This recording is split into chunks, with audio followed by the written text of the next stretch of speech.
Hello guys, कैसे उम्मीद करता हूँ अच्छे और आज हम लोग वापस से आ चुके हैं रिएक्शन वीडियो लेकर। एंड आज अपन लोग वापस से रिएक्ट करने वाले हैं mythical creatures that really exist and ये उसका पार्ट 2 होने वाला है।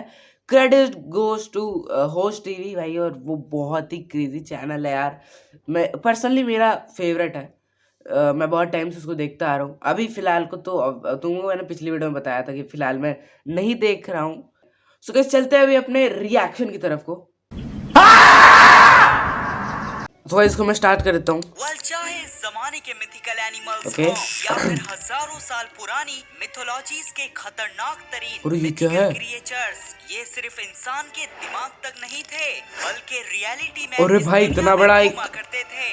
ये वीडियो मेरी इस टॉपिक में प्रीवियस वीडियो का पार्ट 2 है। नंबर 7, फेनरियर। है? दोस्तों, नॉर्स मिथोलॉजी में एक फेनरियर नामी जायंट वुल्फ बहुत ज्यादा फेमस है। भाई ये और क्या है? इसी मिथिकल वुल्फ के फिक्शनल वर्जन को आपने अबे थॉर भाई, रैग्नारॉक ओ मूवी में भी यस देखा यस, होगा। खैर, फेनरियर बट के जैसी ये जायंट वुल्फ्स फैमिली और भी कई मिथोलॉजीज में अपीयर हुई है। असल में भाई आज से मेरे को नहीं 10,000 पता साल फॉर पहले रियल। आइस एज के जमाने में आपको ये जायंट वुल्फ्स जरूर देखने को मिलती। जी हाँ, यहाँ मैं बात कर रहा हूँ डायर वुल्फ्स की। ओह इन्हें इस दुनिया में इवॉल्व होने वाली सबसे बड़ी वुल्फ्स की नस्ल यस बताया यस। जाता है। और कंपैरिजन के लिए ये modern day largest grey wolves से 25% बड़ी होने के साथ साथ हर लिहाज से बेहतर थी।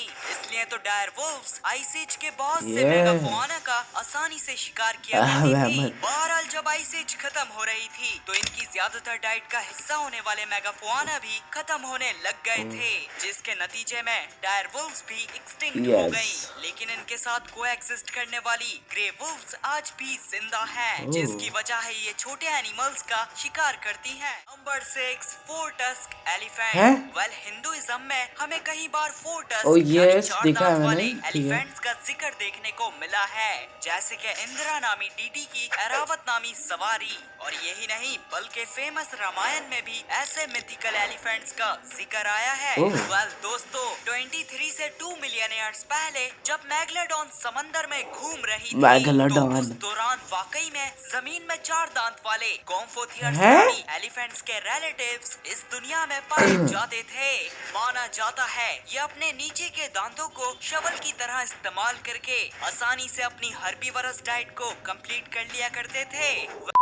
वैसे जिस दौरान गोम्फोथियर्स इस दुनिया में घूम रहे थे उस वक्त तक हम इंसान ओके छोटे दिमाग वाले होमो इरेक्टस तक ही इवॉल्व हुए थे। अच्छा। इसलिए पॉसिबल है कि गोम्फोथियर्स के फॉसिल्स ने हिंदुइज्म के मिथोलॉजिकल एलिमेंट्स को इंस्पायर किया होगा। नंबर 5, मैपिन ये रियल है अमेज़न जंगल में भाई। रहने मैंने वाले ट्राइबल लोग स्टोरीज एक में सुना है कि मैपिन ये नामी फेक होता है। मॉन्स्टर को देखते आ रहे हैं। ये लोग बताते हैं इस मॉन्स्टर की सिर्फ एक आंख है और पेट में माउथ है। साथ ही साथ इस मॉन्स्टर का काम अमेज़न जंगल भाई ये को रियल नहीं हो प्रोटेक्ट सकता। करना है। ना अब ना ना ना ना साइंटिस्ट्स के मुताबिक ना तो ना ये ना ना, मैं नहीं क्रिएचर मान सिर्फ रहा। मिथिकली है, लेकिन हम सब जानते हैं अमेज़न जंगल में आइस एज के टाइम वाकई में ग्राउंड स्लॉथ नामी एनिमल्स एग्जिस्ट किया करते थे और ये चलते भी मैपिंगुआरी मॉन्स्टर की तरह थे। साथ में इनका साइज एलिफेंट्स के जितना होता था और ये साइज तो मिथिकल मैपिंगुआरी से भी कुछ हद तक बड़ा है। मैपन गोरे से भी हम ज्यादा। ये भी जानते हैं कि आइस एज के खत्म होते होते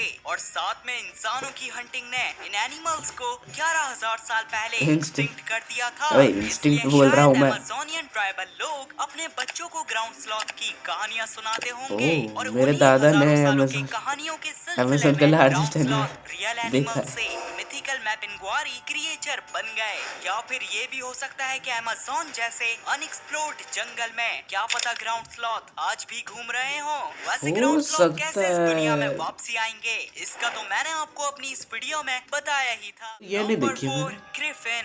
भाई। ग्रिफिन ग्रिफिन से मेरा जो है वो दिमाग 5,000 साल पुरानी फिर मेरे second Mesopotamian favourite mythology game से ग्रोवर ही गार्डन में चलता चला आ जाता रहा है। है और फिर मजीद ये तकरीबन हर मिथोलॉजी में अपीयर हुए। असल में शुरुआत से ही हम इंसानों का मानना है लायन जमीन के एनिमल्स के बादशाह है और वहीं ईगल आसमानों के एनिमल्स के बादशाह। इसलिए जब पुराने लोगों को सेराटॉप्सियन डायनासोर्स के फॉसिल्स पहली बार मिले तो इन्होंने इन्हें फौरन लायन ईगल का हाइब्रिड समझकर ग्रिफिन जैसे मिथिकल ओह क्रिएचर को शिट ब्रो। इमेजिन कर लिया। लेकिन किसको पता था प्रेजेंट डे से सिर्फ 700 साल पहले 700 साल पहले। इंसानियत से दूर न्यूजीलैंड न्यूजीलैंड में सच्ची के क्या ये ग्रिफिन एक्चुअल में 7 साल पहले होते थे? हास्ट ईगल्स नामी इस दुनिया की सबसे हास्ट बड़ी ईगल। और खतरनाक तरीन ईगल की स्पीशीज किसी ग्रिफिन से कम नहीं थी। और तो और ये जायंट ईगल्स इस दुनिया के टॉलेस्ट बर्ड्स मोआ का भी किया करते शिकार थे। कर। वैसे मोआ का वेट अराउंड 250 केजी 250 था kg। और वहीं एवरेज इंसान का वेट 60 केजी होता है। मेरे तो इसलिए हास्ट ईगल को 46 इंसानों है का शिकार सिर्फ। करने में कुछ खास प्रॉब्लम नहीं होती। बहरहाल अराउंड 1300 एडी में जब माओरी लोग पहली बार न्यूजीलैंड आए थे, वही माओरी जिनका आपने रिसेंटली हाका डांस भी देखा होगा, तो इन्होंने हास्ट ईगल की मेन डाइट मोआ का पूरी तरह से शिकार करके उसे एक्सटिंक्ट कर दिया था, Yes। जिसके नतीजे में हास्ट ईगल भी एक्सटिंक्ट हो गए। नंबर 3 कापा। दोस्तों अगर मेरी बहुत फटती है कापा से, लेकिन कापा रियल होते हैं। तो आपको हाँ, याद डोरेमोन में होगा, देखा है, हमें नो इसमें भी। कई बार कापा नामी मिस्टीरियस क्रिएचर दिखाया गया है। वेल कापा रियलिटी में जापानीज मिथोलॉजी का हिस्सा है। जापानीज लोगों के मुताबिक ये मिथिकल क्रिएचर किसी जायंट टर्टल की तरह दिखाई बहुत देता creepy है है यार और ये। इसका पसंदीदा काम बच्चों को किडनैप करना और इंसानों को पानी में मैं बच्चा डुबोकर ही हूँ। कच्चा खाना है। इसमें एग्जिस्ट करने वाला आर्केलॉन नामी कापा जैसा टर्टल अभी जिंदा होता तो शायद ये इंसानों के साथ कापा वाला ही हाल करता, जिसकी वजह ये है कि आर्केलॉन इस दुनिया में डिस्कवर होने वाली अब तक की सबसे बड़ी टर्टल्स की मतलब नस्ल है, what? जिनका साइज 15 फीट तक होता था। 15 फीट? ये साइज बराबर है होंडा सिविक के। ले वैसे भाई। आर्केलॉन की डाइट मॉडर्न ये डे एक टर्टल्स की तरह टर्टल है। omnivorous थी। और अजीब बात तो यह है कि इन टर्टल्स की भी कापा की तरह एक बड़ी सी चोंच हुआ करती थी, जिसका काम सख्त एनिमल्स के शेल को तोड़ना था। Number 2 bloop. Around bloop? 1997 ये मैंने में कहीं नहीं इस सुना दुनिया है। के लार्जेस्ट पैसिफिक ओशन से ये साउंड डिटेक्ट किया गया था।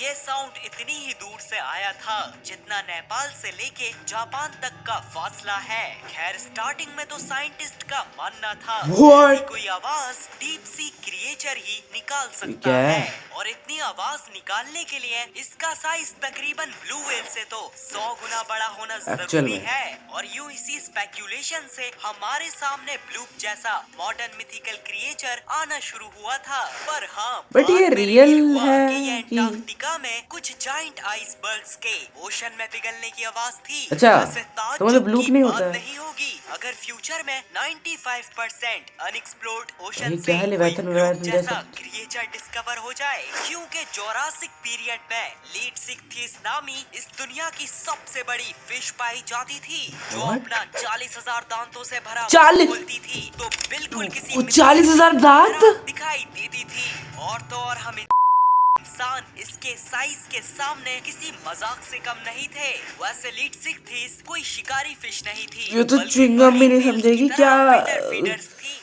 Number 1 giant bovids. Okay, bovids। Cattle, buffalo ये और क्या होता है बाइसन भाई? को कहते हैं और ऐसे वो जो bovids स्टार्टिंग को में दिखाया जा रहा थी और creepy से। giant करके बहुत सी मिथोलॉजीज में दिखाया गया है, जैसे कि ग्रीक मिथोलॉजी के फेमस मिनोटॉर जैसे मिथिकल मॉन्स्टर को ही देख लीजिए। साथ ही साथ नेटिव अमेरिकन और हिंदू लोगों के Yes। बीच में जायंट बोविड्स को बहुत ही ज्यादा Giant bovids। सीक्रेट माना जाता है। पर सवाल ये है कि क्या वाकई में कोई जायंट बोविड इस दुनिया में आया था? तो Yes, जी आया हाँ, था कि नहीं? आइस एज के ठंडे तरीन मौसम में बाइसन लैटिफ्रॉन्स नामी इस दुनिया के लार्जेस्ट और What? हेवीएस्ट बोविड्स Bro, पूरे ये- नॉर्थ अमेरिका कॉन्टिनेंट में घुमा करते थे। और तो और इनका साइज तो एक एसयूवी कार के जितना होता ही था और इनके SUV हॉर्न्स के कार। बीच में भी आराम से एक कार फिट हो सकती थी। वैसे बाइसन लैटिफ्रॉन्स यार, ये क्या है? यूरोप और एशिया में पाई जाने वाली अपने से छोटी स्पीशीज स्टेप बाइसन से evolve Steppe हुए bison थे। से और evolve steppe हुए। बाइसन साइबेरिया की कभी ना खत्म होने वाली सर्दी से आज भी डिस्कवर होते रहते हैं।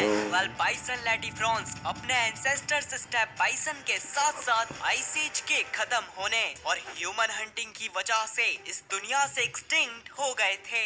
So guys that is it for today's video. ठीक है, नेक्स्ट वीडियो भी आई गेस नेक्स्ट वीडियो अपन वो रखेंगे यार, जिन्होंने इस वीडियो में बताया था क्या है इंस्टिंक्ट टू बैक, मतलब ऐसे ही कुछ था यार।